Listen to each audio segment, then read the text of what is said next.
አብዬ ሳሉ እኔ ተጫውቻለሁ። ናናይ እንዴት አደርሽ? እንዴት ነሽ? እግዚአብሔር ይመስገን። እማቸርነት ጋር እየሄድኩ እኮ ነው። ለምሳሌ የግለሰቦች አርሶ አደሮች ናቸው። የእነሱን ቤት ምን ነው ደህናም አይደላችሁ? እነሱ ተከተሉ ቆሞ ጥቅጥቅ ይዘው ምናምን ጭስ እየጨሰ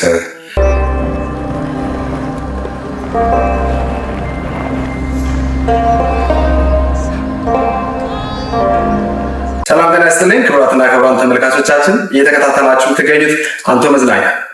በአንቶ መዝናኛ የዛሬ የአንቶ እንግዳ መሰናዷችን አንድ እንግዳ ስቱዲዮአችን ይገኛል። ከእንግዳችን ጋር የሚኖረንን ቆይታ እንድትከታተሉ በአክብሮት እንጋብዛለን። አብራችሁ ነው። እንኳን ደህና መጡ። በድንገት ከመንገድ ላይ ባላሰቡበት መንገድም ቢሆን ፈቃደኛ ሆነው ስቱዲዮአችን ስለመጡ እጅግ አድርገን እናመሰግናለን። እግዚአብሔር ያክብርልን።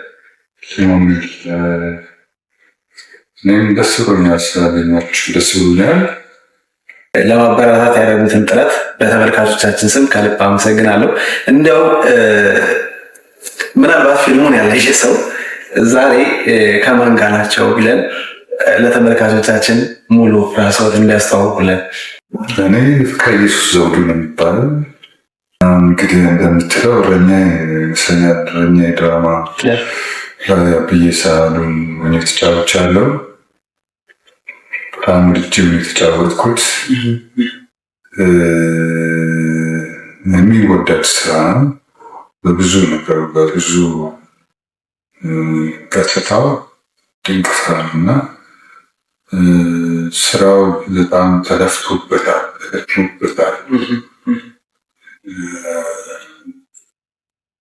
ወጪውን ብዙም ቀላል አይደለም።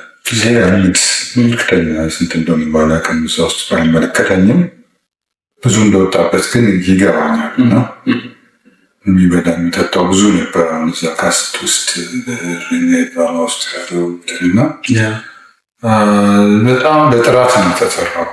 ጥራት በምትፈልግ ዳይሬክተር ለጥራት ለኳሊቲ በምትጨነቅ ዳይሬክተር የምትሰራው ለዚህ ሰው የወደደው ተቀባይነቱ በጣም ከፍ ያለ ሰው ለዚህ የወደደው እና ጥራቱ እኔ ምንድን ነው ጥራቱ አንደኛ ነገር የተሰራበት ቦታ ራሱ ቦታው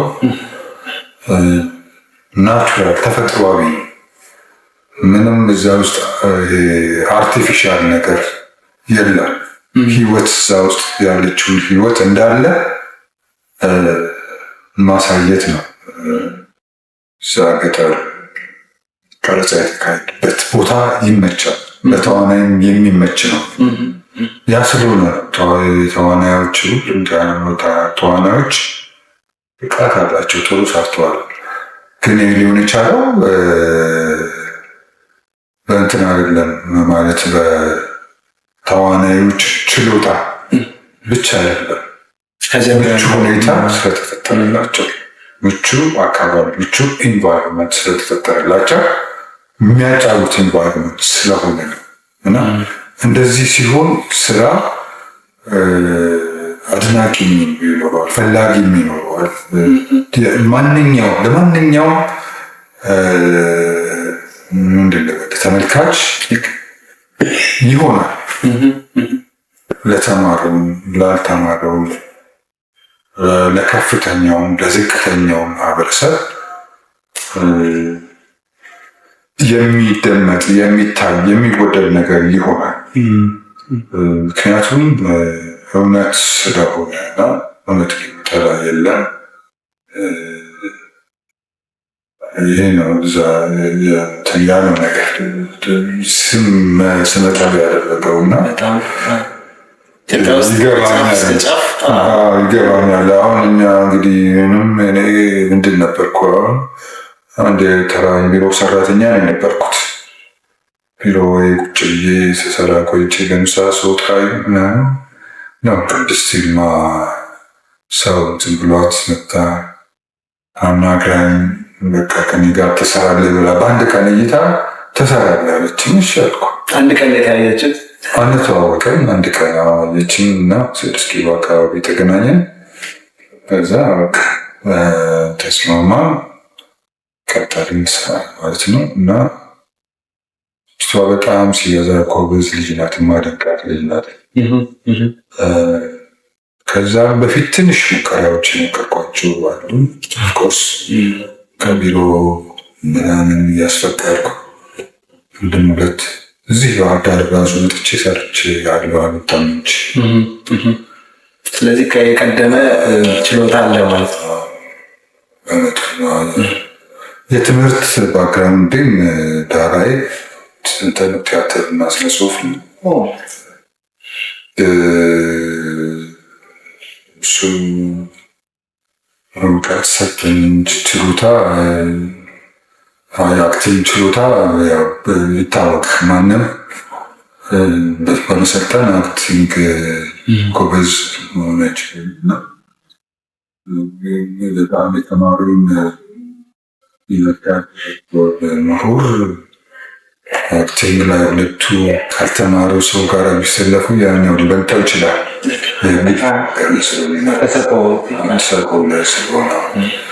እና እንደዛ ነው።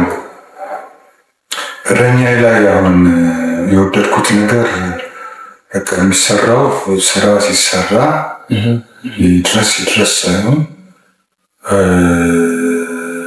ምን በቃ ከዚህ በላይ ምንም ማድረግ አልችልም ብሎ ፈለገኝ የራሱ ጉዳይ ይሁን ብሎ ማንኛውም አክተሩ ሊሆን ይችላል፣ ዳይሬክተሩ ሊሆን ይችላል፣ ሌላም በዛ ስራ ውስጥ የሚመለከተው ሁሉ እስከ መጨረሻው ድረስ አቅሙን እንድታርቆ አሟጦ መስራት አለበት። እውቀቱን ችሎታውን ምን የሚነገር በመሰጣት መሰራት የሚሰራ ስራ ነው እና ቀላል ስራ አይደለም። የቡድን ስራ ስለሆነ የቡድን ስራ ከባድ ነው። የቡድኖች መሀል ስምምነት መኖር አለበት፣ መግባባት መኖር አለበት፣ መደማመጥ መኖር አለበት። ብዙ አብሮ ለመስራት የሚያስችሉ ሁኔታዎችን መፍጠር ያስፈልጋል በጋራ ማለት ነው እና ሁሉም የራሱን ስራ ድርሻ አውቆ መስራት። አሁን እዚህ ጋር ያየሁትን እረኛ ላይ አሁን ከማረሳው ነገር ብናገር ምንም አይደለም። አሁን ዳይሬክተሯ ቅድስት ዲማ የሆነ ቀረጻ ሴት ተደርጎ ምን ተብሎ ሁሉ ነገር ዝግጁ ሆኖ አክተር ሁሉ ኦንሳይት ሆኖ ምናምን ሲያበቃ እዛ ሎኬሽን ላይ እዛ ቦታ ላይ አሁን የሚቀረጸው ስራ ከትናንትና ከተሰራ ወይም ቅድም ከተሰራ ቀጥሎ የሚሰራ ከሆነ ኮንቲኒቲ የሚሉት ነገር ቴክኒካሊ የእሱ ጥያቄ የሚያጎል ነገር ካለ ምንድነው በአንገቷ ቀናች ትንዳንጃ ሰራል መርፌ ልትሆን ይችላል። እዚች ጋር እንዴት የሆነች ቁጭ ነው ያለች ነገር ነበረች። የት ሄደች? የለችም። ስትፈልግ ጠፋች አይደለ?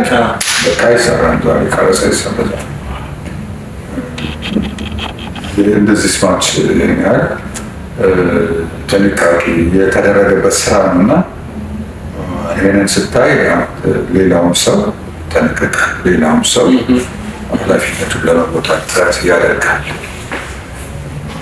እንደዚህ ነው እና እኔ አሁን ደስ ብሎ ስላገኘኋችሁ እናንተን እንደዚህ የምትሰሩ ወጣቶች ናችሁ። ኢንተርቴይንመንት ሲባል ደግሞ ብዙ ጊዜ አወዛጋቢ ነገር ቢኖርም ኢንተርቴይንመንት ማለት እንደፈለግ ማንኛውም አይነት ነገር ይሁን ቢቀር ምን ችግር አለው የሚባለው ነገር ያለ ቢሆንም እንደኔ ግን በቃ በጣም ወጣቶችን ሊሆን ይችላል ወይም ሌሎች እናንተ ለምታቀርብላቸው አድሬስ ለምታደርጓቸው ክፍሎች ምን ቁም ነገር ያስጨብጣል የሚል አላማ ይዛችሁ ብትሰሩ ጥሩ የሚሆነውና ያንን ደግሞ ከዛ ያለው እንዲሁም ደግሞ ሌላ እንትኖች ማድረግ ይችላል። ደረቅ እንትን እንዳይሆን ማለት ነው እና ሀሳባችሁ ጥሩ በዚህ ይህንን እንድታስቡበት ነው እንትን እንዳይሆንባችሁ። በተለይ አሁን እንዳሉት አላበዛውም ከድካምም ስለሆነ፣ ነገር ግን በተለይም የማህበረሰባችንን እሴትም የእንግዳ አቀባበልም ሌሎች ነገሮችን ማንሳት የምንችልበት አንድ እንትን ብዬ ማስበው በቀረጻ ወቅት የነበራችሁበት አካባቢ ቅድም እንዳሉኝ ናቹራል የሆነ ነው እና ከአንድ አካባቢ በተለይም ደግሞ ከከተማ ለፊልም ለመስራት የሆነ ቡድን ወይም የሆነ ክሩ ሲመጣ እንግዳውን የሚቀበል ማህበረሰቡ ነውና ማህበረሰቡ አቀባበል በዛን ወቅት የዛን መቼም ቀረጻ ለመቅረጽ የወሰደባችሁ ጊዜ ያለ እዛው ማህበረሰቡ ውስጥ አብሮ በመሆን ማለት ነው እና የማህበረሰቡ አቀባበል ምን ይመስላል? በጣም ጥሩ ጥያቄ የጠየቀኝ፣ በጣም የሚገርመኝ ነገር ነው። ውስጥ የዳን የቀረ ነገር ታቱም የቀረ ነገር እዛ ስለ አካባቢ እና ምንድነው ቀረጻ አሁን ለምሳሌ የግለሰቦች አርሶ አደሮች ናቸው። የእነሱን ቤት ኪራይ ተከፍሏቸው ይመስለኛል ነው ስልክ ነው ምናምን የሚለውን ዝርዝር ባላውቅም ከፍሏቸው ነው የሚሰራው። ግን መኝታቸውን ሁሉ እስኪያጡ ድረስ ምንድነው የሌሊት ጊዜ የመኝታ ጊዜያቸው ሴቶቹም ወንዶቹም ልጆቹም ሲለፉ ውለው ትምህርት ቤት የሚሄዱትም ከትምህርት ቤት መጥተው በማረፊያ ጊዜያቸው ማታ እኛ ቀረጻ ላይ እነሱ ተከተሉ ቆሞ ጥቅጥቅ ይዘው ጭስ እየጨሰ ምን እያለ በስነ ስርዓት ዝም ብለው በጸጥታ ብሹምን ነጫነጩ በትዕግስት ይጠባበቁ ነበር እና የሚያስቀምጣላቸው እና እስከ ሌሊት 6-7 ሰዓት ድረስ የምናመሽባቸው ቀኖች አለ። ይህ ሰው ቤት ላይ ጋርና ትዕግስታቸው በጣም የሚደንቁ ናቸው እና አካባቢው ደጋ ነው። ሰዎቹ ነገኞች ናቸው። የሚገርመው ጤናው ምንም አሁን ማለት እዚህ 5-6-7-8 ልጆች ሊሆኑ ይችላሉ። ጫጫታ ይጫወታሉ፣ ግን ድምፃቸው አይሰማም። ይገርመኛል። ባልና ሚስትየው እዛ ጋ ቁጭ ብለው ባል እዚህ ቁጭ ብለው እነሱ ይደማመጣሉ። በቀስታ ነው የሚያወሩት። የተረጋጋማ ምንም ጩኸት የለም፣ ወከባ የለም። ጭቅጭቅ እንኳን እኛ ፊት ላይ ጭቃጨቁ ይችላሉ። እንግዳ ፊት ግን ያለ ህይወት ነው የሚኖሩት። ያና ያሉባቸው የተረጋጋ ህይወታቸው፣ መንፈሳቸው የተረጋጋ ነው። የተረባበሽ አይደለም፣ የተበጠበጠ አይደለም። እኛ ከተበጠበጠ ህይወት እና ከግርግር ከጫጫታ ወጥተን ነው የምንሄደው እና እኔ በግሌ እዛ ሲሄድ ሰላም ነው የሚሰማኝ እና ለብቻዬ ወደ ሶር ከብቶች ያሉበት ገበሬው ይሁን ነገር የሚያርግበት በጣም ለእርሻ ቄቅ ይላሉ። ከቀረጻ ውጭ ሰው ዛና እና ደስ ይላል። በጣም አየር ሁሉ ነገር ደስ ይላል። ምንም ደስ የማይል ነገር የለም። የሚገርመው ጸጥታቸው፣ ለምሳሌ አሁን እዛ ቀረጻ የተደረገበት ቦታ ኦሮምኛ ተናጋሪዎች ናቸው ሰዎች። እኛ አማርኛ የምንናገር አንዳንዶቹ ይችላል እንትን እያሉ ወንዶቹ በተለይ ይችላል። ትልልቆች በቃ ይናገራል፣ በደንብ ይናገራል። ግን በመሀላቸው ግን የሚደረገው ንግግር ኦሮምኛ ነው፣ የግድ መሆን ስላለበት። ምን ለማለት ነው? እና እኛ ምን አይነት እንግዳ ነው በቃ ዝም ብለን የእግዚአብሔር እንግዶቻቸው ነው እኛ ስለኛ ምንም እንትን የሚላቸው ነገር የሚያሳስባቸው ይሄ እኛ የሚጠይቀው መጥፎ ጥያቄ አይደለም። የወንዝ ኬት ከምንድን ነው ምናምን የለም አያውቁም። ከመጣችሁ አያውቁም እና እኔ እንዴት እንደምንወደድኳቸው እና በጣም እና ደጎች ናቸው። ቡና እናፍላላችሁ ተብለን ይፈላል። የሆነ ቆሎ ምናምን ጠላ ያለው ነገር ይቀርባል።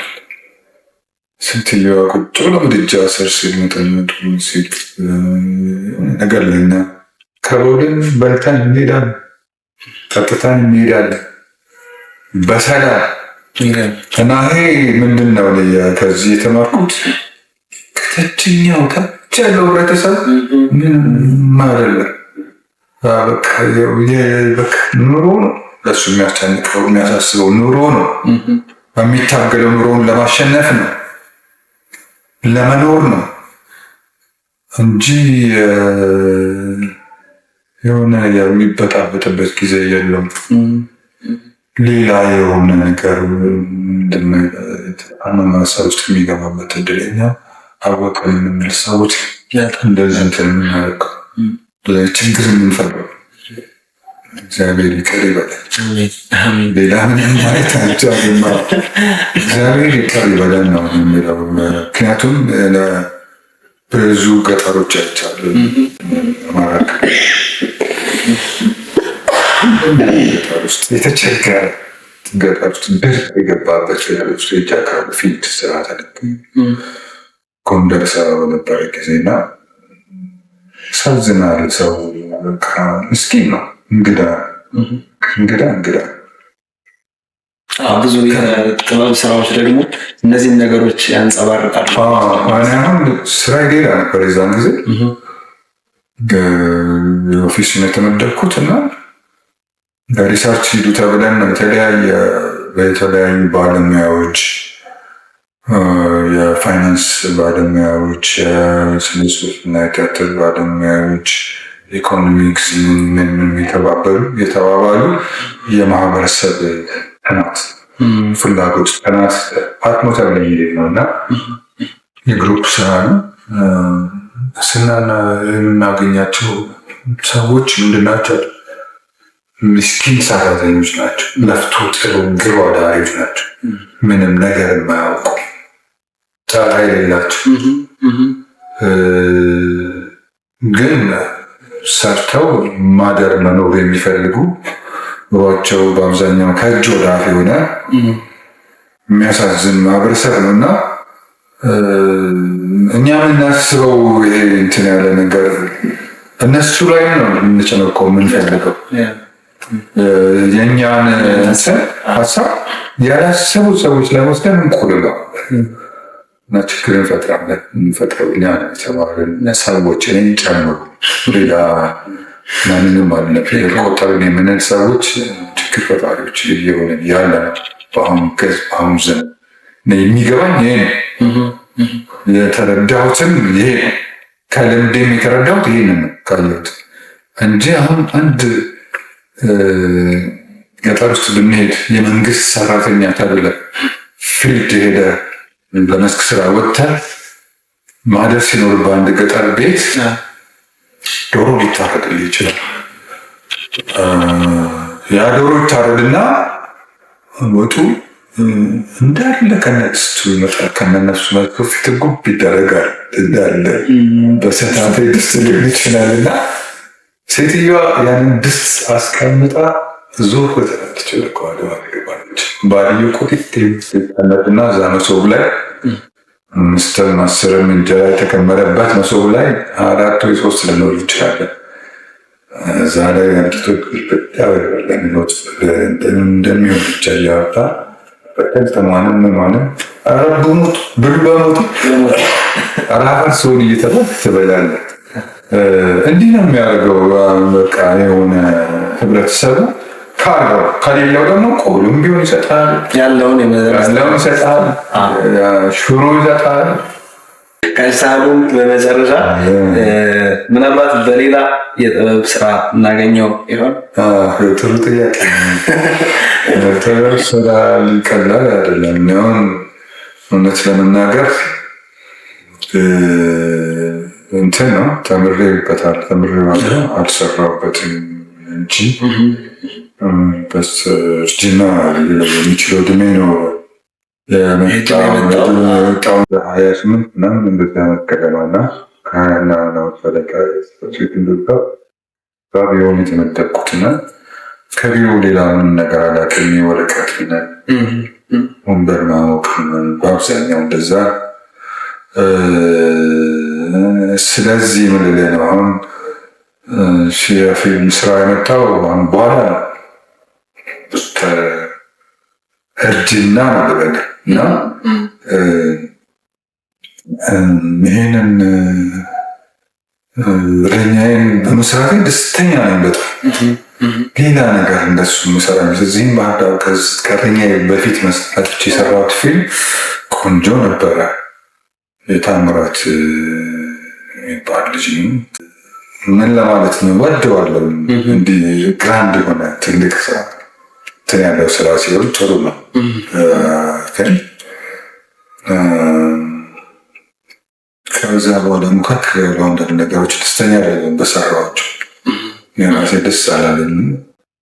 በሱም አንዳንዱ በይሉኝታ ነው፣ አንዳንዱም ደግሞ ከምቀመጥ ለምን አልሰራም በሚል የሰራኋቸው 1 2 ወይም 3 ይኖራሉ። ከዛ በኋላ እና ከእንደዚህ አይነት መቀጠል ግን አልፈልግም። መስመር መናገር በእንደዚህ አይነት የሆነ እንደው ስትራይክ የሚያደርገኝ የሆነ እንትን የሚያደርገኝ ነገር ከሆነ ደስ ይለኛል። እሰራለሁ እስካለው ድረስ በሕይወት እስካለው እግዚአብሔር ቅድሚና ከፈቀደ ድረስ እሱ ፈቃድ እስከሆነ ድረስ እሱ ደግሞ ፈቃድ ካልሆነ ደግሞ ለልቤ የሚናገሩ ነገር ካለ ነው ላለ በዛ እና አሁን ዝም ብዬ የተገኘው ነው ሁሉ ምናምን እስቲንም እንደዛ አልፈልግም። እስካሁን እንደውም እንደዛ የሆንኩኝ ብዬ እየደነገጥኩ ነው። 2 3 ነገሮች 4 ነገሮች ላይ ቪራ አድርግ ያለው ምቾት አይሰማኝም እና ጥሩ ነው። ልክ እንደረኛ ከፍ ያለ ነገር ከመጣች ሰላለ እግዚአብሔር ይመስገን። እንደዛ ነው ኮንትሪቢዩት ማድረግ ከቻልኩ ምን አለበት በዚህ እና በሙያውም ደግሞ አርት ወይም ኪነ ጥበብ በትክክለኛው መንገድ ለማህበረሰቡ ከተሰራ ምን አይነት አስተዋጽኦ እንደሚያበረክትም በደንብ ስለሚያውቁ ትክክለኛውን ስራ ሲያገኙ ይሳተፋሉ። የሆነ እዚህ ውስጥ ትልቅ መልዕክት አለው ብዬ ሳምን ይዘቱ መቼ መልዕክት አለው ብዬ ሳምን በብዙ ነገር እነን ቅድስና ሰው የሚገራ መስላት እንዲባል